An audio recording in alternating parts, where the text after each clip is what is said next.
पूर्ण परमात्मा पाप कर्म दंड को भी काट सकता है। अभी तक जिस भी संत व महापुरुष से मिले, उन्होंने यही बताया कि पाप कर्म फल भोगने से ही समाप्त होगा। वो प्रभु कौन है जो पाप कर्म को काट देता है, वो काल के बंधन से छुड़वा देता है? उसका क्या नाम है, पूजा की विधि क्या है? कृपया अवश्य सुनिए जगत गुरु तत्वदर्शी संत रामपाल जी महाराज के अमृत वचन।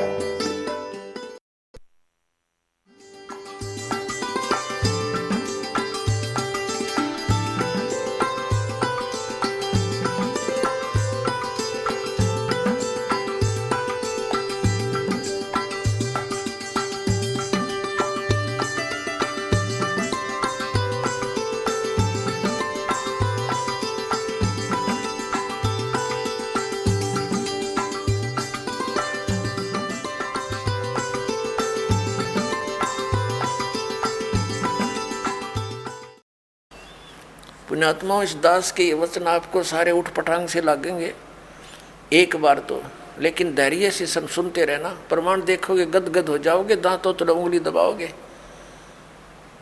कि बट्ठा बैठा दिया हमारे आचार्य और शंकराचार्यों ने, सारा गलत ज्ञान सुना के। कख भी नहीं पता इन आचार्यों शंकराचार्यों, हमारे हिंदू धर्म के गुरुओं को आज तक, ऋषि में ऋषियों को सतयुग से लेकर आज तक इनको कख भी पता नहीं वेदों और गीता का। अब आपको दिखाते हैं श्रीमद् भगवत गीता, इसके अध्याय नंबर 2 का, अध्याय नंबर 2 श्रीमद् भगवत गीता श्लोक नंबर 12। न तो ऐसा ही है कि मैं किसी काल में नहीं था, अथवा तू नहीं था, अथवा ये राजा लोग नहीं थे, और न ऐसा ही है कि इससे आगे हम सब नहीं रहेंगे। ये देखिएगा अध्याय नंबर 4 के, ये है गीता अध्याय नंबर 4 और श्लोक नंबर ये 5 है। यहाँ से इसका अनुवाद इन्होंने यहाँ किया है। हे परंतम अर्जुन, मेरे और तेरे बहुत से जन्म हो चुके हैं, उन सब को तू नहीं जानता, मैं जानता हूँ। फिर यहाँ 9वें में क्या कहा कि ये 9वां श्लोक है 4थे अध्याय का। हे अर्जुन, मेरे जन्म और कर्म दिव्य अर्थात अलौकिक हैं। अब यहाँ क्या बताया है, अध्याय नंबर 2 के, अध्याय नंबर 2 के श्लोक नंबर 17 में कहा कि अर्जुन, नाश रहित तो उसको जान जिससे संपूर्ण जगत व्याप्त है। इस अविनाशी का विनाश करने में कोई भी समर्थ नहीं है। यानी गीता ज्ञान दाता से अन्य है कोई जो वास्तव में अविनाशी है। गीता जी अध्याय नंबर 15 के श्लोक नंबर 1 से 4 और 16-17 में इन 3 प्रभुओं की जानकारी, 3 पुरुषों की। अब पहले आपको अध्याय नंबर 10 का श्लोक नंबर 2 दिखाते हैं। ये देखिएगा अध्याय 10 और श्लोक 2 में, मेरी उत्पत्ति को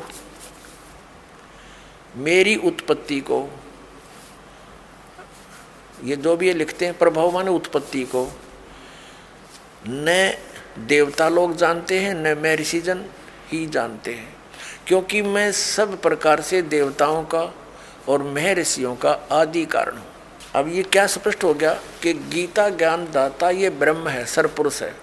श्री कृष्ण जी में प्रवेश करके ये बोल रहा है, ये कहता है मेरा जन्म तो हुआ है, उत्पत्ति तो हुई है, लेकिन ये ब्रह्मा विष्णु महेश और ये ऋषि नहीं जानते, क्योंकि ये इससे ही उत्पन्न हुए हैं। ये इसकी संतान है, ब्रह्मा विष्णु महेश इस ब्रह्म के पुत्र हैं, और दुर्गा इन ब्रह्मा विष्णु महेश जी की माता है, श्री दुर्गा जी। अब गीता ज्ञान दाता ने, ब्रह्म ने स्पष्ट कर दिया कि मैं नाशवान हूँ, मेरी तो जन्म मृत्यु होती है, तो इसके साधक की भी जन्म मृत्यु होगी, क्योंकि ब्रह्मलोक में जाएगा। और ब्रह्मलोक में गया हुआ प्राणी फिर जन्म मृत्यु में आता है। श्रीमद् भगवत गीता अध्याय नंबर 15 के श्लोक नंबर 1 से 4 और 16-17 में 3 पुरुष बताए हैं। उल्टा लटका हुआ संसार रूपी वृक्ष है, इसकी ऊपर को तो जड़ समझो, नीचे को तीनों गुण रूपी शाखा। अब गीता ज्ञान दाता ने केवल इतनी ही संकेत किया है, ऊपर को जड़ है संसार रूपी वृक्ष की और नीचे को तीनों गुण रूपी शाखा है। बस शेष के लिए बता दिया कि वो तत्वदर्शी संत बताएगा गीता जी अध्याय नंबर 4 के श्लोक नंबर 34 में जिसके विषय में कहा है। और फिर उसकी पहचान बताई है गीता जी अध्याय नंबर 15 के श्लोक नंबर 1 में कि इस उल्टे लटके हुए संसार रूपी वृक्ष को के सभी विभागों को जो जानता है स वेदवित, वो तत्वदर्शी संत है। ये देखिएगा 15वां अध्याय है श्रीमद् भगवत गीता का और प्रथम श्लोक है। इसमें लिखा है कि ऊर्ध्व मूलम, ऊपर को मूल, अधः शाखम, नीचे को शाखा, अश्वत्थम प्राहु अव्यम। ये संसार रूपी पीपल का वृक्ष अविनाशी कहा है। छंदासी यस्य पर्णानि, इसके पत्ते आदि शाखा आदि सभी इसके छंद हैं, विभाग हैं। ये तम वेद, जो उन सभी विभागों को जानता है, स वेदवित, वो वेद के तात्पर्य से को जानने वाला है, वो तत्वदर्शी संत है। इनका अनुवाद पढ़िए। आदि पुरुष परमेश्वर रूप मूल वाले, यानी संसार रूपी वृक्ष। पहले आप जी ये देखेंगे, ये संसार रूपी वृक्ष है। ऊर्ध्व मूलम, ऊपर को तो जड़ है, शाखा नहीं जड़, और नीचे को ये शाखा है। ये एक संसार रूपी वृक्ष है, ये एक संसार रूपी वृक्ष जानो। अब ऊर्ध्व मूलम अधः शाखम, और जो संत इसके सभी विभागों को बता देगा वह तत्वदर्शी संत है। परमेश्वर ने 600 वर्ष पहले बताया था। अब समझो ये पेड़ है जो पृथ्वी से बाहर नजर आता है, इसको पेड़ बोलते हैं। तो परमात्मा कबीर जी स्वयं तत्वदर्शी संत की भूमिका करने आते हैं, सशरीर आते हैं, जैसा कि वेदों में प्रमाण है। वो अपना ज्ञान उपदेश करते हैं। कबीर अक्षर पुरुष एक पेड़ है, निरंजन यानी सरपुरुष वा की डार, और तीनों देवा शाखा हैं ये पात रूप संसार, और जड़ें गुप्त हैं, वो प्रोक्ष है। ये देखिएगा। अब यहाँ क्या बताया, अक्षर पुरुष एक पेड़ है, ये तो समझो अक्षर पुरुष तना तो इस संसार रूपी वृक्ष का, इससे मोटी डार निकलती है, उनमें से एक मोटी डार ये सरपुरुष है, ये अक्षर पुरुष है। इसको परब्रह्म भी बोलते हैं, ये अक्षर पुरुष है इतना, और इससे ये डार निकली मोटी, ये सरपुरुष, ये ब्रह्म समझो, सरपुरुष ब्रह्म ज्योति निरंजन। और इसके ये 3 पुत्र हैं, रजगुण ब्रह्मा जी, सतगुण विष्णु जी, तमगुण शिव जी, और पात रूप संसार। अब ये गुप्त है, ये परमात्मा स्वयं है। अब हम पढ़ेंगे श्रीमद् भगवत गीता अध्याय नंबर 15 के श्लोक नंबर 1 से 4 और 16-17। इनमें कंसेप्ट क्लियर होगा। देखिएगा, ये 15वां अध्याय ये आपने पढ़ लिया। प्रथम मंत्र, प्रथम श्लोक, ऊर्ध्व मूलम, जड़ तो ऊपर को, नीचे न शाखा। ये संसार रूपी पीपल का वृक्ष अविनाशी वृक्ष समझो। छंदासी यस्य पर्णानि, यानी जड़ें, शाखा, पत्ते आदि इसके विभाग हैं। और ये तम वेद, जो उसको जानता है, स वेदवित। अब देखो यहाँ है आदि पुरुष परमेश्वर मूल वाले, इन्होंने अधः शाखा का अर्थ गलत किया है, ब्रह्मा रूप मुख्य शाखा कर दिया। नहीं, ये देखो दूसरे श्लोक में 2 बार अधः शब्द है, इसका यहाँ अर्थ किया है इन्होंने। अधः माने नीचे, अधः माने नीचे, स्पष्ट है। अधः माने नीचे, अधः माने नीचे, तो यहाँ भी अधः ही लिखना था। ये इनको ज्ञान नहीं था, इसलिए विचलित हो जाते थे। ऊर्ध्व मूलम अधः शाखम, ऊपर न जड़ और नीचे को शाखा वाला। ये संसार रूपी पीपल के वृक्ष को अविनाशी कहते हैं। वेद जिसके पत्ते कहे गए हैं, उस संसार वृक्ष को जो पुरुष, जो व्यक्ति मूल सही तत्व से जानता है, जड़ से लेकर सभी भागों को तत्व से जानता है, सही जानता है, स वेदवित, वह वेद के तात्पर्य को जानने वाला है, अर्थात वो तत्वदर्शी संत है, जिसके विषय में चौथे अध्याय के 34वें श्लोक में कहा है कि तत्वदर्शी संत के पास जाकर परमात्म तत्व के ज्ञान को समझ, उसके बाद जो वो कहे उस तरह करने से फिर वो प्राणी कभी लौट कर संसार में नहीं आते, उनकी जन्म मृत्यु सदा के लिए समाप्त हो जाती है। 15वें अध्याय के 1 से लेकर 4 तक का ये सारांश है। आगे क्या बताया है कि ये शाखा कौन है? रजगुण ब्रह्मा, सतगुण विष्णु, तमगुण शिव जी। देखिएगा, ये 15वां अध्याय हम पढ़ रहे हैं, हमने एक श्लोक क्लियर कर लिया। अब दूसरा, इसमें लिखा है कि उस संसार वृक्ष की तीनों गुण रूप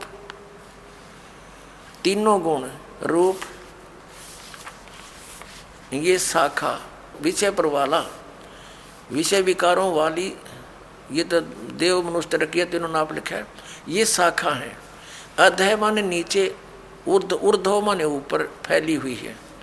मनुष्य लोक में कर्मों के अनुसार बांधने वाली भी ये मूलानी यानी मुख्य कारण है, नीचे और ऊपर फैली हुई है, सब जगह नहीं, केवल नीचे और ऊपर। अब यहाँ ये कंसेप्ट क्लियर करना पड़ेगा, अब ये स्पष्ट करना पड़ेगा कि रजगुण ब्रह्मा जी, सतगुण विष्णु जी, तमगुण शिव जी है। इसके लिए देखिएगा मार्कंडेय पुराण, ये मार्कंडेय पुराण, और ये कहाँ से प्रकाशित है? गीता प्रेस गोरखपुर से। प्रकाशक एवं मुद्रक हैं गीता प्रेस गोरखपुर, गोविंद भवन कार्यालय कोलकाता का संस्थान। संक्षिप्त मार्कंडेय पुराण पृष्ठ 122 से हम प्रारंभ करेंगे। यहाँ लिखा है कि मार्कंडेय जी बोले, मार्कंडेय जी ज्ञान दे रहे हैं। अब हम 123 पर आ जाते हैं। 123 पर यहाँ आ गया, रजोगुण प्रधान ब्रह्मा, तमोगुण प्रधान रुद्र और सतो प्रधान विश्वपालक विष्णु है। यही 3 देवता हैं और यही 3 गुण हैं। अपने आत्माओं, ये हमारे धर्मगुरु आचार्य शंकराचार्य, मंडलेश्वर, इनमें से कुछ एक तो ठीक बताते हैं। जैसे इनसे कोई प्रश्न करता है कि क्या रजगुण ब्रह्मा, सतगुण विष्णु, तमगुण शिव जी हैं, जो बिल्कुल निष्पक्ष हैं, वो तो सही कह देते हैं कि हाँ बिल्कुल शास्त्रों में ऐसा ही लिखा है। और जो चतुरता दिखाते हैं, अपनी अज्ञानता का प्रतीक देते हैं, वो कहते हैं नहीं, ब्रह्मा विष्णु महेश कोई जड़ थोड़े ही है, और गुण तो जड़ है, लेकिन ये गुणी है, गुण नहीं है, गुणातीत है। बता अकल इनमें। जैसे मिर्च है और मिर्च का गुण है मुंह जलाना। अब कोई नो कहे क्या मिर्च जो है मुंह जलाती है? वो कहे नहीं नहीं, मिर्च मुंह थोड़ा जलाती है, वो तो गुणी है, वो गुणों से रहित है। और मिर्च में गुण तो वही है, मुंह फूकने वाला। तो ऐसे ही ये चतुरता दिखाते हैं, क्योंकि इनका उद्देश्य ही जनता को भ्रमित करके अपना उल्लू सीधा रखना है। इनको जनता से कोई लेना देना नहीं, ऐसे व्यक्तियों को। लेकिन कुछ अच्छे भी हैं जो सच्चाई भी बताते हैं कि शास्त्रों में ऐसा ही लिखा है, और शास्त्र आपके रूबरू और कराते हैं। ये देखिएगा श्रीमद् देवी भागवत हिंदी टीका सहित भाग 1, इसमें संस्कृत भी साथ में है। देवी भागवतम सभाष्टीकम समात्यम, खेमराज श्री कृष्ण दास प्रकाशन मुंबई। अब इसके तीसरे स्कंद पर हम आगे हैं। अथ श्रीमद् देवी भागवते भाषा टीका युक्ते तृतीय स्कंद प्रारंभते। इसके तीसरे स्कंद के 11वें पृष्ठ पर हम पढ़ेंगे। ये 11वां पृष्ठ है, ये 5वां अध्याय है, इसका 8वां श्लोक है। भगवान शंकर अपनी माता दुर्गा से कह रहे, हे माता, यदि हमारे ऊपर सदा आप दया युक्त हो तो हमको तमोगुण में किस प्रकार प्रदान किया है? ब्रह्मा रजोगुण और हरि सतोगुण युक्त किए हैं। फिर संस्कृत देखो, ये संस्कृत भी पढ़ेंगे हम, क्योंकि अब हम शिक्षित हैं। यदि दया धर्मना न सदा अंबिके कथम अहम विहित है, क्यों मैं रच दिया, क्यों बना दिया। तमोगुण, मुझे तमोगुण क्यों बना दिया। कमल जय, कमल से उत्पन्न होने वाले ब्रह्मा को रजोगुण संभव, क्यों रजोगुण उत्पन्न कर दिया। सुवित, सुविहित है किमो सतोगुण हरि, और विष्णु जी को आपने सतोगुण क्यों बना दिया। इति सिद्धम रजगुण ब्रह्मा सतगुण विष्णु तमगुण शिव जी।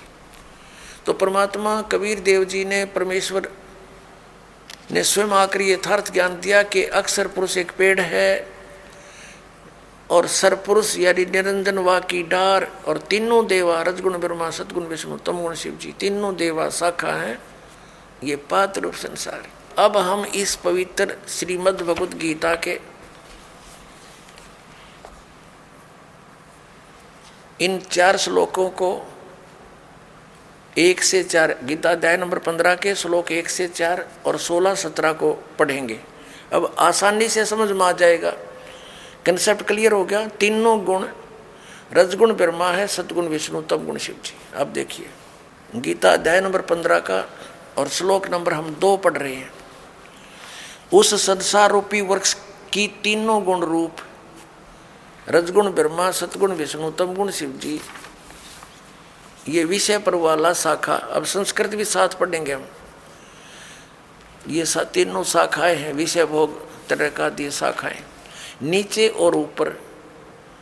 अब नीचे और ऊपर कैसे, जैसे ये श्रीमद् भगवद गीता का ज्ञान पृथ्वी लोक पर बोला जा रहा था, नीचे पाताल लोक पर, ऊपर स्वर्ग लोक पर। इन 3 लोकों पर ही इन ब्रह्मा जी, विष्णु जी और शिव जी का आधिपत्य है। यहाँ तक इनकी एक विभागीय मंत्री समझो, ये इन 3 लोकों पर, ऊपर स्वर्ग में, नीचे पाताल तक इसकी इनकी रेंज है, इनकी जो है ना प्रभुता है, इनकी सीमा है, सर्वत्र नहीं। ये देखिए नीचे और ऊपर, सर्वत्र नहीं, ऊपर फैली हुई है मनुष्य लोक में, और कर्मों के अनुसार बांधने वाली भी यही मुख्य कारण है, नीचे और ऊपर ये व्याप्त है। अब तीसरे में क्या बताया है कि इस संसार वृक्ष का गीता ज्ञान दाता ब्रह्म है, श्री कृष्ण जी में बोल रहा प्रवेश करके। और ये क्या बताता है कि संसार रूपी वृक्ष की जो मैं जानकारी इस अध्यात्म ज्ञान में दे रहा हूँ, गीता जी के डिस्कशन में, तेरी मेरी चर्चा में मैं कंप्लीट नहीं बता पाऊंगा, क्योंकि मुझे इसका पूर्ण ज्ञान नहीं है। देखना अध्याय नंबर 15 का श्लोक 3 पढ़ रहे हैं। इस संसार वृक्ष का स्वरूप जैसा कहा है वैसा यहाँ विचार काल में, तेरे मेरी चर्चा में, गीता जी के डिस्कशन में नहीं पाया जाता। यानी मैं नहीं जानता इस पूरे संसार के आदि और अंत को, संसार रूपी वृक्ष के यानी सब ब्रह्मांडों के बारे में नहीं कंप्लीट जानता, क्योंकि न तो इसका आदि है और न अंत, और तथा न इसकी अच्छी प्रकार से स्थिति है। इसलिए इस सुविरुद्ध मूलम यानी जड़ जो है वो परमात्मा है, वो अविनाशी है, उसका लोक भी अविनाशी है। अति दृढ़ मूल वाले यानी इस अविनाशी मूल वाले संसार रूपी पीपल के वृक्ष को दृढ़ेन माने दृढ़, असंग शस्त्रेण का अर्थ इन्होंने कर दिया वैराग रूप शस्त्र द्वारा नहीं, तत्व ज्ञान रूपी शस्त्र द्वारा काट कर यानी अच्छी तरह समझ कर। अब चौथे में क्या कहा है, 15वें अध्याय का 4था श्लोक। उसके पश्चात उस परम पद रूप परमेश्वर को भली भांति खोजना चाहिए, जिसमें गए हुए पुरुष फिर लौटकर संसार में नहीं आते, और जिस परमेश्वर से इस पुरातन संसार रूपी वृक्ष की प्रवृत्ति विस्तार को प्राप्त हुई है, उसी आदि पुरुष नारायण यानी परम अक्षर ब्रह्म की शरण में मैं हूँ। इस प्रकार दृढ़ निश्चय करके उस परमेश्वर का ही मनन और निधि ध्यान करना चाहिए। अब इसमें क्या स्पष्ट हो गया कि गीता ज्ञान दाता कहता है कि मैं कंप्लीट नॉलेज नहीं रखता, और तत्वदर्शी संतों के पास जाकर उनको समझ उसके पश्चात परमेश्वर के उस परम पद की खोज करनी चाहिए जहां जाने के बाद साधक लौटकर फिर कभी संसार में नहीं आते, यानी उनका पूर्ण मोक्ष होता है। गीता ज्ञानदाता अपनी स्थिति स्पष्ट करते हुए गीता अध्याय नंबर 2 के श्लोक 12 में, गीता जी अध्याय नंबर 4 के श्लोक 5 और 9 में, गीता अध्याय नंबर 10 के श्लोक नंबर 2 में स्पष्ट करता है कि अर्जुन तेरे और मेरे बहुत जन्म हो चुके हैं, तू नहीं जानता मैं जानता। इससे सिद्ध है कि ये तो नाशवान है, स्पष्ट हुआ। और ये भी स्पष्ट हुआ कि ब्रह्म है जो गीता जी बोल रहा, श्री कृष्ण जी में इसका ओम नाम है, ओम नाम के जाप से ब्रह्मलोक प्राप्ति होती है। ब्रह्मलोक में गए हुए प्राणी भी जन्म मृत्यु में ही रहते हैं। तो ये ब्रह्म की साधना से भी मोक्ष प्राप्त नहीं हो सकता, वो स्थान प्राप्त नहीं हो सकता जहाँ जाने के बाद साधक कभी लौटकर संसार में नहीं आते। वो कौन है? वो परम अक्षर ब्रह्म की साधना करने से। जैसे गीता जी अध्याय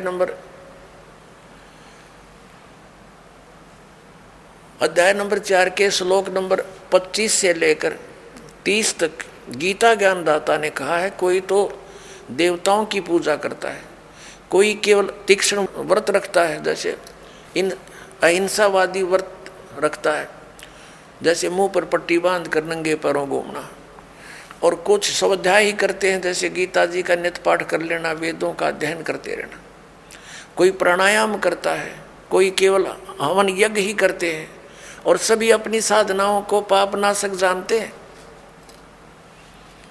यदि उनको ये पता चल जाए कि ये पाप नाशक नहीं है तो सब कोई ना करे उनको। ये साधक उसी समय तक उस साधना को कर रहा है जब कोई इसका पता नहीं कि सही नहीं है, तब छोड़ देगा उसी दिन। तो इसके लिए बताया कि चौथे अध्याय के 32वें श्लोक में कि इस प्रकार की जो 25 से लेकर और 30 तक जिन श्लोकों में जानकारी दी है, इस प्रकार की बहुत सारे धार्मिक यज्ञों की, धार्मिक अनुष्ठानों की जानकारी सच्चिदानंद घन ब्रह्म की वाणी में विस्तार से कही गई है। अब सच्चिदानंद ब्रह्म की वाणी, क्योंकि वो परमात्मा सतलोक से चलकर आता है, अपने मुख कमल से उपदेश देता है, ज्ञान सुनाता है, वो सूक्ष्म वेद होता है, वो तत्व ज्ञान होता है। तो वो तत्व ज्ञान है, उसके अंदर बहुत विस्तार के साथ ये अध्यात्म मार्ग बताया गया है, अध्यात्म ज्ञान कहा गया है। अब देखिएगा अध्याय नंबर 4 पर ले चलते हैं आपको पहले थोड़ा सा। श्रीमद् भगवद गीता अध्याय नंबर 4 और श्लोक नंबर 25 में, दूसरे योगीजन देवताओं का पूजन रूप यज्ञ मान धार्मिक अनुष्ठान भली भांति किया करते हैं, पर उपासते यानी पूजन करते हैं, और अन्य योगीजन ब्रह्म साधना करते हैं, इसका ये अर्थ है। और 26 में कहा कि अन्य योगीजन सरोत्र आदि समस्त इंद्रियों को संयम रूप अग्नि में हवन किया करते हैं, दूसरे शब्द आदि करते रहते हैं। ये समस्त विषयों को इंद्रिय रूप यज्ञ अग्नि में हवन किया करते हैं। 27 में लिखा है कि दूसरे योगीजन इंद्रियों की संपूर्ण क्रियाओं और प्राणों की समस्त क्रियाओं को ज्ञान से प्रकाशित आत्म संयम रूप अग्नि में हवन किया करते हैं, यानी कुछ तो अपने इंद्रियों को ही संयम करने में लगे रहते हैं। 28 में कहा है कि कई पुरुष द्रव्य संबंधी यज्ञ करते हैं, यानी तब भंडारे कर दिए, कांबड़ बांट दिए हैं, कोई मंदिर बनवा दिया, इस तरह करते रहते हैं, और कुछ तपस्या करते रहते हैं। तो कहने का भाव ये है कि अब हम 32 पर आते हैं, अपने मतलब की बात लेते हैं। ये गीता अध्याय नंबर 4 के श्लोक नंबर 32 में क्या कहा है? इसमें क्या है कि एवं बहुविधा यज्ञा वितता ब्रह्मणे मुखे, ये ब्रह्मणे शब्द लिखा है, यह इन्होंने अनुवाद गलत कर दिया। कर्मजान विदितान सर्वान एवं ज्ञातवा विमोक्ष से, इस प्रकार और भी बहुत तरह के यज्ञ माने धार्मिक अनुष्ठान ब्रह्मणे मुखे, इन्होंने वेद की वाणी में कर दिया, ये गलत कर दिया। यहां देखिएगा अध्याय नंबर 17 के और श्लोक नंबर 23 में यही ब्रह्मणे शब्द है इसके अंदर। श्रीमद् भगवत गीता अध्याय नंबर 17 का श्रीमद् भगवत गीता और श्लोक नंबर 23 में ओम तत्सत इति निर्देश है ब्रह्मणे तिर्विध समर्थ है ब्राह्मणा तेन वेदा च यज्ञा च विहिता पुरा। इसका अनुवाद इन्होंने क्या कि ओम ओम तत् तत् सत सत, ओम तत्सत ऐसे ही है। 3 प्रकार का ब्रह्म ने माने सच्चिदानंद घन ब्रह्म का नाम कहा है। ब्रह्मणे का अर्थ सच्चिदानंद घन ब्रह्म समझो। अब यहाँ जाते हम फिर गीता जी के चौथे अध्याय के हम फिर 32वें श्लोक में आते हैं। 32वें श्लोक में अब ये ब्रह्म ने जो मुख्य लिखा है इन्होंने यहाँ गलत अनुवाद कर दिया। इस प्रकार बहुत तरह के यज्ञ सच्चिदानंद घन ब्रह्म की वाणी में विस्तार से कहे गए। ये तत्व ज्ञान है सच्चिदानंद घन ब्रह्म, यानी परम अक्षर ब्रह्म सतपुरुष कबीर साहब सतलोक से चल कर आते हैं और अच्छी आत्माओं को मिलते हैं, तत्व ज्ञान बताते हैं, फिर उनके द्वारा बोली गई कबीर वाणी लिपिबद्ध कर ली जाती है। तो उस कबीर वाणी में यानी सच्चिदानंद घन ब्रह्म की वाणी में जो उनके मुख कमल से बोली गई है उसमें वो ज्ञान तत्व सब धार्मिक अनुष्ठानों की जानकारी पूर्ण रूप से विस्तार से कही गई है। वो तत्व ज्ञान है। उसको जानने के बाद फिर सभी कर्मों से मोक्ष प्राप्त हो जाता है। फिर चौथे अध्याय के 34वें श्लोक में कहा है, देखिएगा ये देखना, चौथे अध्याय का 32वां श्लोक कंप्लीट पढ़ते हैं, अब समझ में आएगा। इस प्रकार और भी बहुत तरह के यज्ञ माने धार्मिक अनुष्ठानों की जानकारी, ये सच्चिदानंद घन ब्रह्म की वाणी पढ़ना, इसको ये गलत लिखा। ब्रह्म माने वेद नहीं हो सकता, ब्रह्म न माने सच्चिदानंद घन ब्रह्म की वाणी यानी परम अक्षर ब्रह्म की वाणी, इसको तत्व ज्ञान भी कहते हैं। मैं विस्तार से कहे गए हैं उन सब को तू कर्म जान, यानी नाम उठत नाम बैठत नाम सोत जाग बे, काम करते करते दैनिक कर्म करते करते उनका उसमें साधना होती है। कर्म जान मन इंद्रिय और शारीरिक क्रियाओं द्वारा संपन्न होने वाले हैं, वो उसमें लिखा वो काम करते करते क्रियाएं करते हैं। कर्म योग के द्वारा संपन्न होते हैं वो सब क्रियाएं। इस प्रकार तत्व से जानकर उनके अनुष्ठान द्वारा तू कर्म बंधन से सर्वथा मुक्त हो जाएगा। अपने आत्माओं चौथे अध्याय के 34वें श्लोक में बताया वो तत्व ज्ञान को। ये चौथे अध्याय का श्रीमद् भगवत गीता ये 34वां श्लोक है। उस ज्ञान को जो सच्चिदानंद घन ब्रह्म ने यानी परमेश्वर ने स्वयं आकर जो ज्ञान दिया सूक्ष्म वेद, वो तत्व ज्ञान वो उसकी वाणी में लिखा होता है। और वो तत्व ज्ञान केवल वो संत ही जानते हैं जो उससे परिचित है। वो तत्व ज्ञान और तत्वदर्शी संत गीता ज्ञान से अन्य ज्ञान रखता है। यदि तत्व ज्ञान की जानकारी ब्रह्म को होती तो एक अध्याय और लिख देता, उसको ये ज्ञान नहीं था। अब यहाँ देखो, अब 34 में कहा गीता अध्याय नंबर 4 के श्लोक नंबर 34 में कहा कि उस ज्ञान को जो सच्चिदानंद घन ब्रह्म की वाणी में विस्तार से कहा गया है, तो तत्वदर्शी ज्ञानियों के पास जाकर समझ, उनको भली भांति दंडवत प्रणाम करने से और उनकी सेवा करने से, कपट छोड़कर सरलता पूर्वक प्रसन्न करने से वे परमात्म तत्व को भली भांति जानने वाले ज्ञानी महात्मा तुझे तत्व ज्ञान का उपदेश करेंगे। अपने आत्माओं ये दास अब कहाँ लाना चाहता है आप जी को? गीता जी अध्याय नंबर 8 के श्लोक नंबर 1 में अर्जुन ने पूछा कि आप जी ने जो 7वें अध्याय के 29वें श्लोक में बताया है कि तत्ब्रह्म को जानकर और सारे धातुओं से परिचित, सब कर्मों से परिचित व्यक्ति केवल जरा और मरण से छूटने का प्रयत्न करता। जरा माने वृद्ध अवस्था और मरण माने मृत्यु। तो 8वें अध्याय के प्रथम मंत्र में पूछा वो किम तत्ब्रह्म। ये देखिएगा, ये है श्रीमद् भगवत गीता अध्याय नंबर 7 और श्लोक नंबर 29, ये 29। यहाँ इसकी केवल संस्कृत है, आगे इसका अनुवाद है। जरा मरण मोक्षाय, जरा माने बुढ़ापा, मरण माने मृत्यु, मोक्ष माने छुटकारा पाने के अर्थ। माम आश्रित यतंती ये ते ब्रह्म तत्विदु कृष्णम अध्यात्म कर्म च अखिलम। इसका अर्थ है कि माम आश्रित, मैंने जो तुझे बताया है इस ज्ञान को आश्रित जो कर लेगा तत्वदर्शी संतों को खोज लेता है, वह जरा मरण के मोक्ष के लिए ही प्रयत्न करते हैं। वे तत्ब्रह्म को और संपूर्ण तत्ब्रह्म को जानते हैं और सारे अध्यात्म ज्ञान को और सब कर्मों को से परिचित हैं।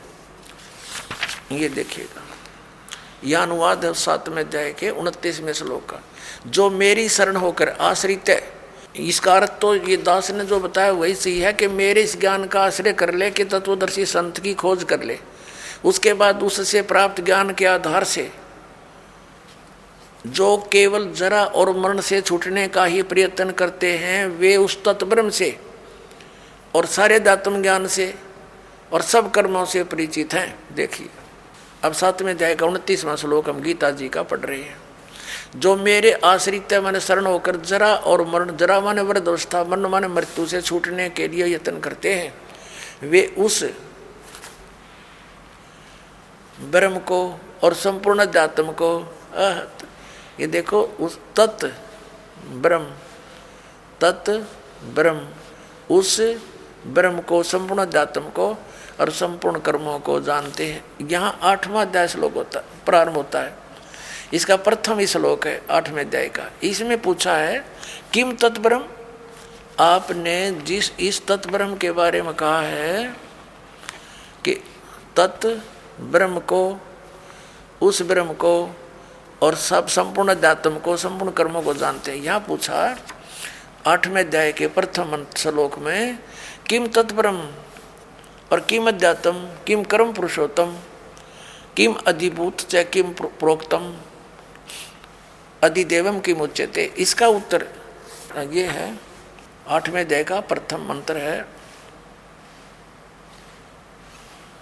वह ब्रह्म क्या है, ये प्रश्न किया है अर्जुन ने। इसका उत्तर दिया है 8वें अध्याय के 3रे श्लोक में। ये 8वें अध्याय का ये 3रा श्लोक है। वह परम अक्षर ब्रह्म है, परम अक्षर ब्रह्म है, 3रे श्लोक में उत्तर दिया। अपने आत्माओं, अब हम आते हैं गीता जी अध्याय नंबर 15 के श्लोक नंबर 16 और 17 पे। इससे सारा कंसेप्ट जो दास करना चाहता हो क्लियर हो जाएगा। ये देखिएगा 15वें अध्याय का, ये गीता अध्याय नंबर 15 और यहाँ ये 16वां श्लोक है। इसमें 2 पुरुष बताए हैं, दिव्यम दुऔ इमौ पुरुषौ, 2 पुरुष, 2 प्रभु, 2 स्वामी, एक सर और एक अक्षर। इसको सरपुरुष कहो। इस दोनों पुरुषों को यहाँ लगा सकते हैं, सरपुरुष और अक्षर पुरुष। और यहाँ इनका अनुवाद, इन्हीं का अनुवाद देखते हैं। इस संसार में नासवान और अविनाशी भी ये 2 प्रकार के पुरुष माने प्रभु, पुरुष माने स्वामी, भगवान कहे हैं। और सब प्राणियों के शरीर नासवान है और जीवात्मा अविनाशी कहा जाता है। इसका भावार्थ ये है कि एक सरपुरुष तो ये ब्रह्म है, अक्षर पुरुष ये परब्रह्म है, सरपुरुष जो है ये ब्रह्म 21 ब्रह्मांड का स्वामी है, और अक्षर पुरुष ये 7 संख्य ब्रह्मांड का स्वामी है। ये दोनों भी और इनके अंतर्गत जितने प्राणी हैं सब नासवान हैं, लेकिन जीवात्मा तो किसी की भी नहीं मरती, वो तो विषय ही अलग है। अब ये स्पष्ट कर दिया, ये तो दोनों नासवान है, सरपुरुष भी और अक्षर पुरुष भी। भले ही अक्षर माने अविनाशी होता है, लेकिन इसकी बहुत ज़्यादा लंबी आयु है, जिस कारण से इसको अक्षर कह रहे हैं, लेकिन ये वास्तव में अविनाशी नहीं है। इसका कंसेप्ट 15वें अध्याय के 17वें श्लोक में स्पष्ट कर दिया कि उत्तम पुरुष तू अन्य और परमात्मा इति उदाहरते। देखना 15वें अध्याय का हमने 16वां पढ़ लिया, 17वां पढ़ेंगे। उत्तम पुरुष तू अन्य परमात्मा इति उदाहरते, यह लोग तरम आविश्य विवर्ती अवय ईश्वर है।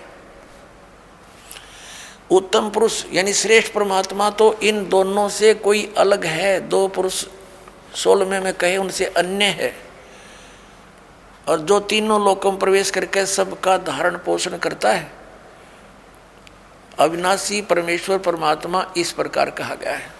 अपने आत्माओं, अभी आपने उल्टा लटका हुआ संसार रूपी वृक्ष देखा, ये देखिएगा, ये उल्टा लटका हुआ संसार रूपी वृक्ष है, और इसके ऊपर न जड़ नीचे को तीनों गुण रूपी शाखा है, तो जड़ से ही पूरे वृक्ष को आहार मिलता है, तीनों लोकों में प्रवेश करके सबका धारण पोषण ये मूल रूपी परमात्मा परम अक्षर ब्रह्म ही सब संसार का धारण पोषण करता है। ये संसार रूपी वृक्ष है। संसार रूपी वृक्ष की जो मूल है परम अक्षर ब्रह्म, ये देखो श्रीमद् भगवत गीता अध्याय नंबर हम 15 का और श्लोक नंबर हम ये 17वां पढ़ रहे हैं। उत्तम पुरुष है तू अन्य परमात्मा इति उदाहरत है। उत्तम पुरुष यानी श्रेष्ठ परमात्मा प्रभु तो कोई और है, इन ऊपर वाले से दोनों 16 वर्णित से अलग है और उसी को परमात्मा कहा जाता है। यह लोक त्रयम् अविषय विवर्ती जो तीनों लोकों में प्रवेश करके सबका धारण पोषण करता है, वो वास्तव में अविनाशी भगवान है, वो अविनाशी परमात्मा। ये देखिए उत्तम पुरुष यानी पुरुषोत्तम सही भगवान तो कोई और ही है जो तीनों लोकों प्रवेश करके और सबका धारण पोषण करता है, वो है अविनाशी परमात्मा। वास्तव में अपने आत्मा जो दास निष्कर्ष निकालना चाह रहा अब निकल रहा है।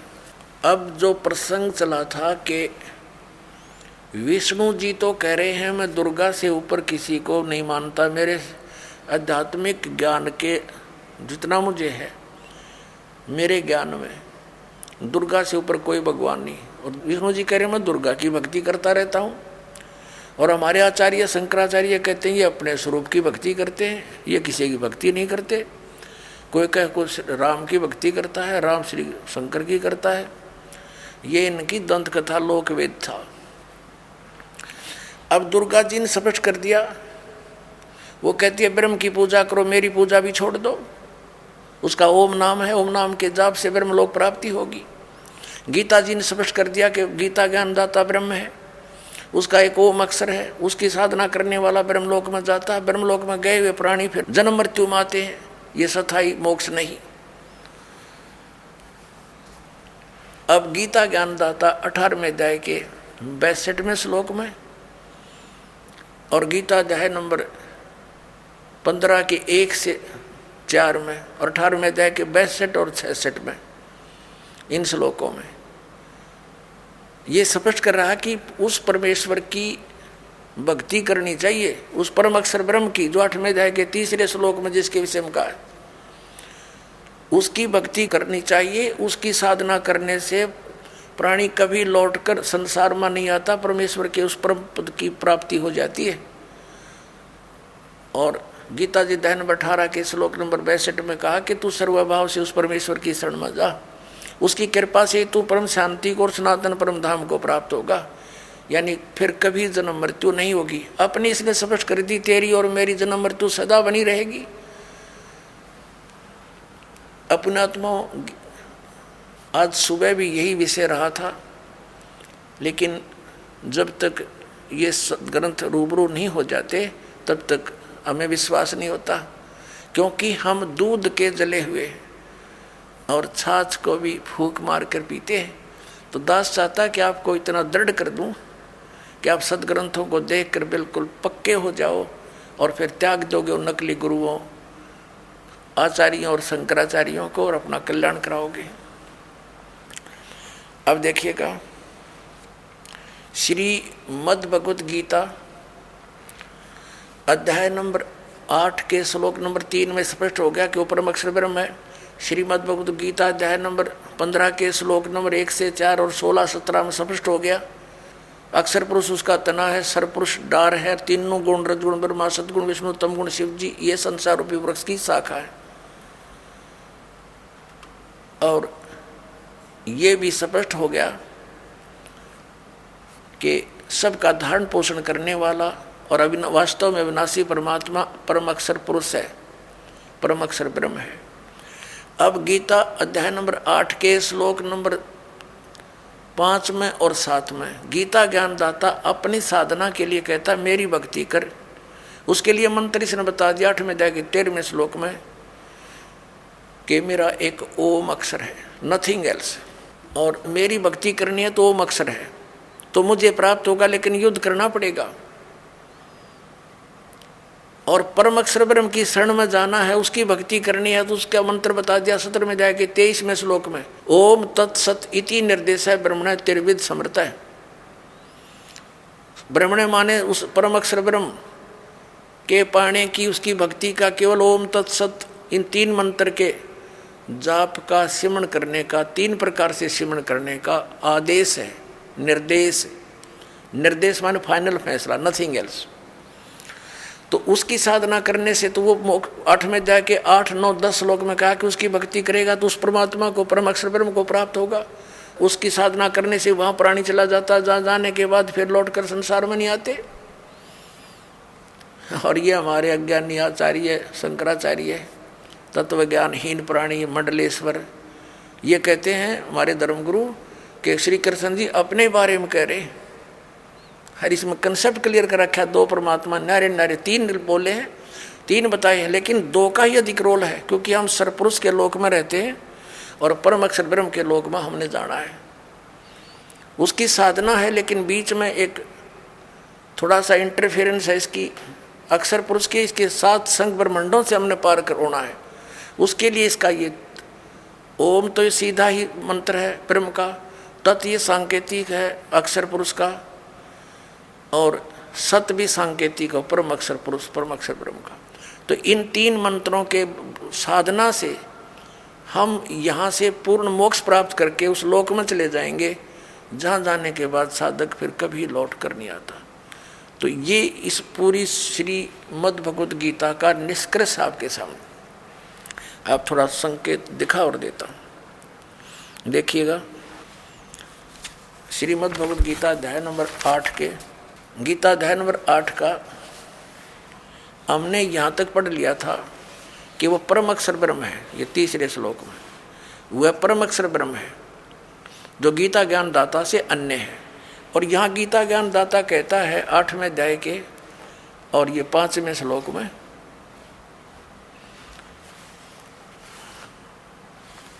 5वें श्लोक में कि जो पुरुष अंत काल में मुझे ही स्मरण करता हुआ शरीर त्याग कर जाता है, वह साक्षात मेरे रूप को प्राप्त होता है।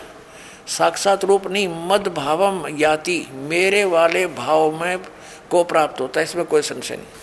अब 7वें श्लोक में क्या कहा 8वें अध्याय के में, 8वें अध्याय के गीता जी और 7वें में क्या कहा कि इसलिए अर्जुन तू सब समय में मेरा स्मरण कर और युद्ध भी कर।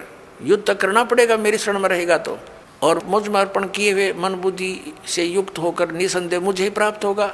अब 8वें में और 9वें में ये स्पष्ट कर दिया है। 8वें में गीता अध्याय नंबर 8 का श्लोक नंबर 8 हम पढ़ रहे हैं। हे पार्थ, यह नियम है परमेश्वर के अभ्यास योग युक्तेन, उस 3 मंत्र के जाप का अभ्यास करने वाला, दूसरी ओर न जाने वाले चित्त से निरंतर चिंतन करता हुआ मनुष्य परम दिव्यम पुरुष याति, उस परम अक्षर ब्रह्म को प्राप्त होता है। परम प्रकाश रूप दिव्यम दिव्य पुरुष को अर्थात परमेश्वर को ही प्राप्त होता है, जो गीता ज्ञान दाता से अन्य है। ये अब 9वें में यह कंसेप्ट भी क्लियर किया है कव्यम। अब यहाँ इसको नहीं छेड़ेंगे, हम स्पष्ट यही पढ़ेंगे। जो पुरुष सर्वज्ञ अनादि सबके नियंता यानी सबका मालिक, सूक्ष्म से अति सूक्ष्म सबका धारण पोषण करने वाला, अचिंत रूप, सूर्य के सदृश नित्य चेतन प्रकाश रूप यानी सूर्य की तरह तेजों में शरीर युक्त साकार, स्पष्ट है इसमें। अविद्या से अति प्रे सच्चिदानंद घन परमेश्वर का श्रवण करता है, उस परम अक्षर ब्रह्म का श्रवण करता है। अब 9वां आपने पढ़ दिया, 8वें अध्याय का अब 10वां पढ़ते हैं। वह भक्ति युक्त पुरुष यानी 3 मंत्र के जाप करने वाला, जिसमें एक ओम है, 2 तत् और सत सांकेतिक है। वह भक्ति युक्त पुरुष अंत काल में योग बल से, योग माने साधना भक्ति की शक्ति से, भ्रकुटी के मध्य में प्राणों को अच्छी प्रकार स्थापित करके फिर निश्चल मन से स्मरण करता हुआ उस दिव्यम दिव्य रूप परम पुरुष परमात्मा को ही प्राप्त होता है। यानी गीता ज्ञान दाता से अन्य है वो परम अक्षर ब्रह्म, उसकी साधना करने वाला उसको प्राप्त होता है। और ये अज्ञानी आचार्य और ये शंकराचार्य हमारे धर्मगुरु कहते हैं श्री कृष्ण जी अपने विषय में कह रहे हैं और कोई परमात्मा नहीं, नहीं और कोई नहीं है। इन्होंने आज 5500 वर्ष हो गए श्रीमद् भगवत गीता और पुराणों को और वेदों को लिपिबद्ध हुए, इन्हें कख नहीं पता इसके बारे में। आचार्य का अर्थ गुरु होता है और गुरु अध्यापक होता है, जो सिलेबस से पूरा परिचित हो, मास्टर हो। और जिसने कख नहीं पता वो काहे का टीचर, काहे का आचार्य है। ये डबो दिया सारा देश, हिंदू समाज को इन्होंने भूत बनवा के फिर उनने की पूजा करवाते हैं, श्राद्ध निकलवा का पोषण करते हैं लोग। अपने आत्माओं, ये तो कंसेप्ट क्लियर हुआ कि श्रीमद् भगवत गीता अध्याय नंबर 18 के श्लोक नंबर 62 में और 66 में गीता ज्ञानदाता ब्रह्म है, सरपुरुष है, अपने से अन्य उस परम अक्षर ब्रह्म की शरण में जाने को कहता है। वो परम अक्षर ब्रह्म कौन है ये दास बताओगा। वो कबीर साहब है, वो काशी के अंदर धाणक रूप में, जुल्हे रूप में आया था, जिसको एक कवि कह करके हमने उनका इतिहास बंद कर रखा था। ये परम अक्षर ब्रह्म है। उन्होंने 600 वर्ष पहले वो ज्ञान दिया था जो आज हमारे सदग्रंथों में विद्यमान है। और ये हमारे आचार्य और शंकराचार्य श्री शंकर देव श्री विष्णु जी को अजन्मा, अजरो अमर, इनके कोई माता पिता नहीं बताते। और पुराणों के अंदर इनके इतिहास में लिखा कि इनके माता पिता हैं, इनकी जन्म मृत्यु होती है और इनको ये भगवान बताते हैं। शिव पुराण के अंदर लिखा कि तुम ब्रह्मा और विष्णु, तुम भगवान नहीं हो, तुमने अपने आप को भगवान मान लिया। अब पुण्यात्माओं, प्रसंग ये चला था कि हमारे धर्म गुरु शंकराचार्य आचार्यों और सतयुग से लेकर आज तक इन ब्राह्मणों यानी मैं ऋषियों को तो ज्ञान कहाँ होगा, इनके भगवानों को ज्ञान नहीं। जिनको ये भगवान बताते हैं विष्णु और शंकर जी को और ब्रह्मा जी को, और इनको ये भगवान बताते हैं, ये मालिक बताते हैं, और ये भगवान नहीं है, ये प्रमाण है पुराण में। अभी कंसेप्ट क्लियर करते। ये है पवित्र शिव महापुराण। पुण्यात्माओं, एक समय श्री ब्रह्मा जी और विष्णु जी का आपस में युद्ध हो गया। किस बात पर युद्ध हो गया कि ब्रह्मा जी कहते हैं विष्णु जी को कि मैं तेरा पिता हूँ, तेरा जनक हूँ। विष्णु जी कहते हैं मैं तेरा पिता हूँ, मैं तेरा जनक हूँ। इस प्रकार दोनों का युद्ध हो गया।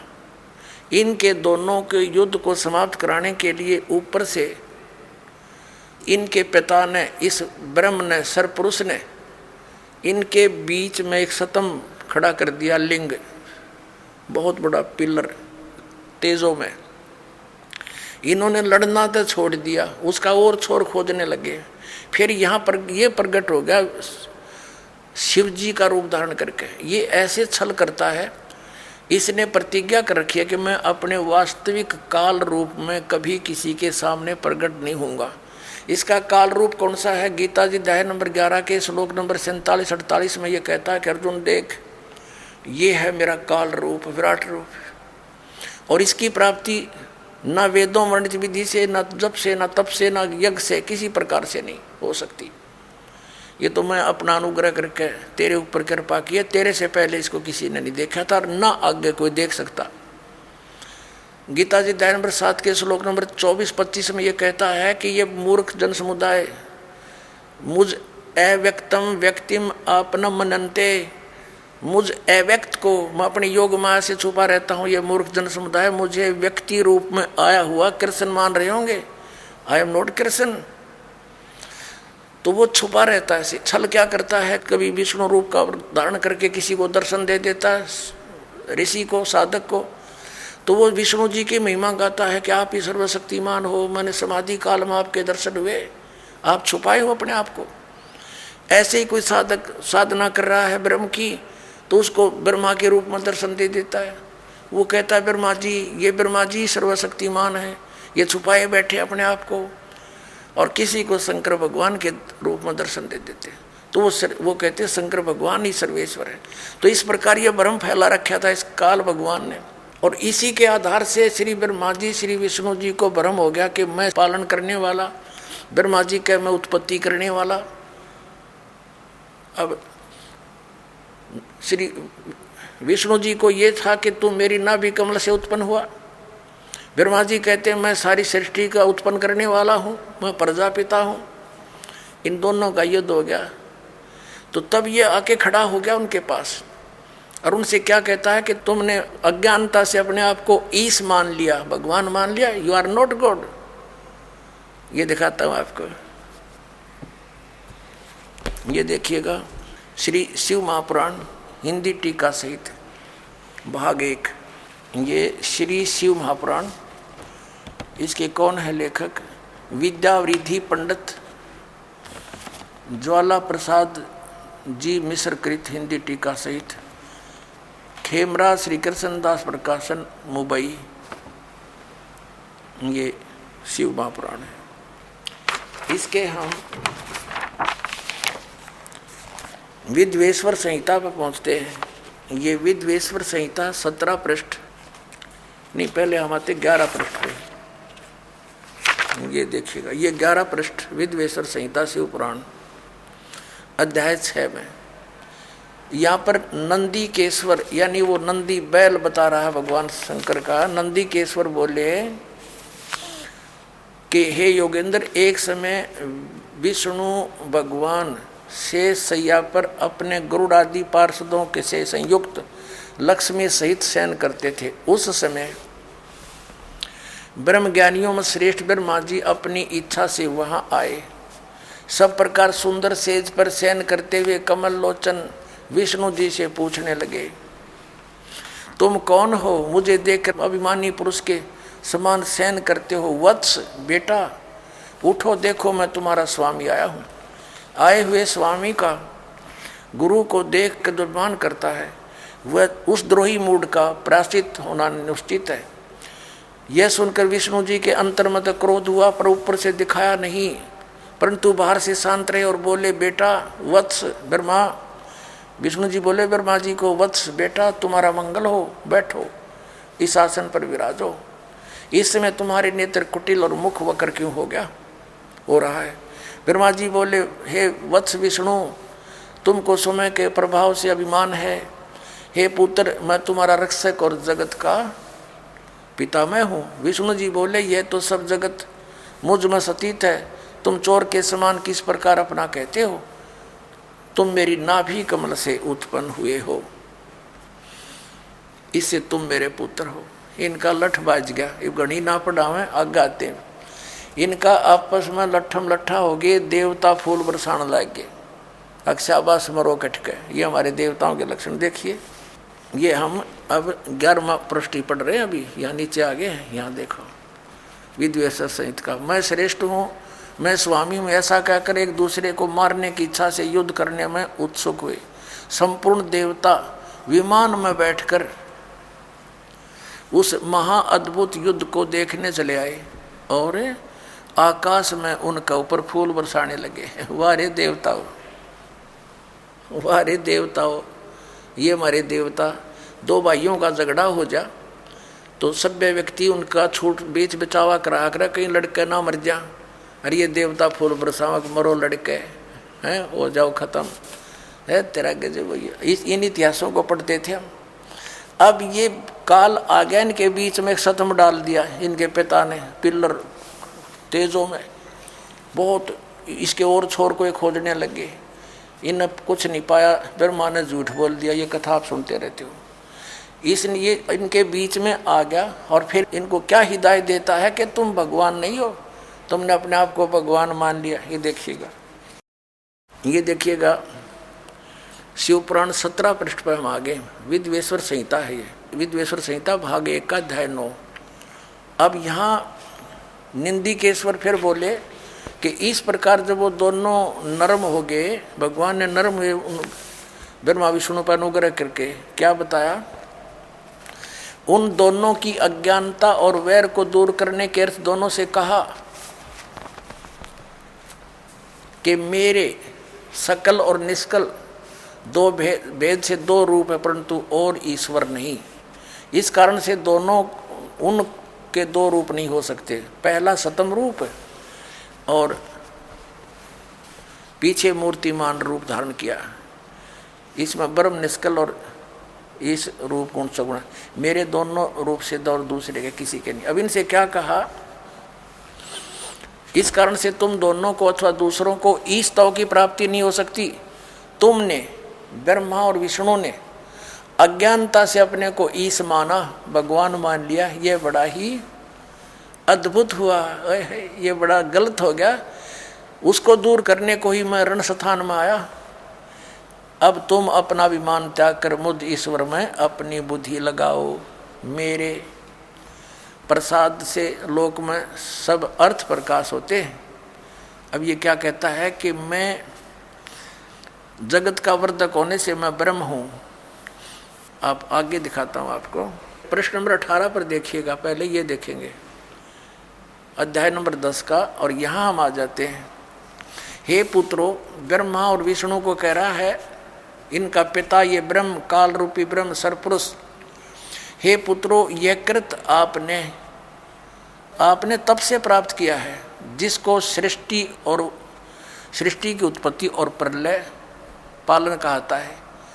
विष्णु और ब्रह्मा जी को इनका पिता ये काल कह रहा है कि तुमने ये कृत आपने तब से प्राप्त किए हैं जो कि सृष्टि की उत्पत्ति और पालन कहता है, जो मैंने प्रसन्न होकर तुम्हें दिया। इसी प्रकार दूसरे दो कृत रुद्र और महेश को प्रदान किए,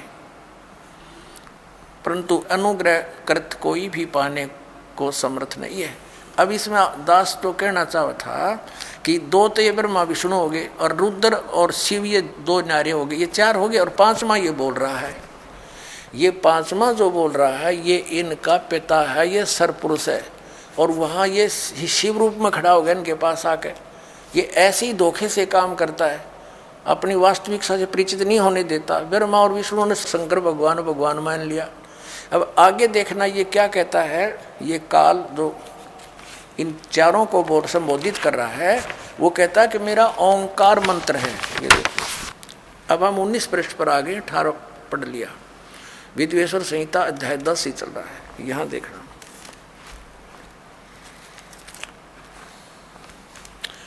यहाँ इस कारण उस ज्ञान की सिद्धि के निमित्त ओंकार नामक मंत्र जप करो। अभिमान को दूर करने वाला है, सोई निज मंत्र उपदेश करते हैं। यह ओंकार मेरे मुख से उत्पन्न होने से मेरे ही रूप का बोधक है, महामंगल करने वाला है। यह वाचक है, मैं वाच्य हूँ। यह मंत्र मेरा आत्मा है, उसके स्मरण से मेरा स्मरण होता है। उत्तर की मुख से अकार, पश्चिम के मुख से उकार, दक्षिण के मुख से मकार, पूर्व के मुख से बिंदु, मध्य के मुख से नाद उत्पन्न हुआ। इस प्रकार 5 प्रकार से ये निर्गत हुआ। वह सब एक होकर ओम ऐसा एक अक्षर हो जाता है। यह सब नाम रूपात्मक। अब कहने का भाव ये है कि ये ओम एक अक्षर इस ब्रह्मा विष्णु महेश के पिता का है। ये हो गया स्पष्ट।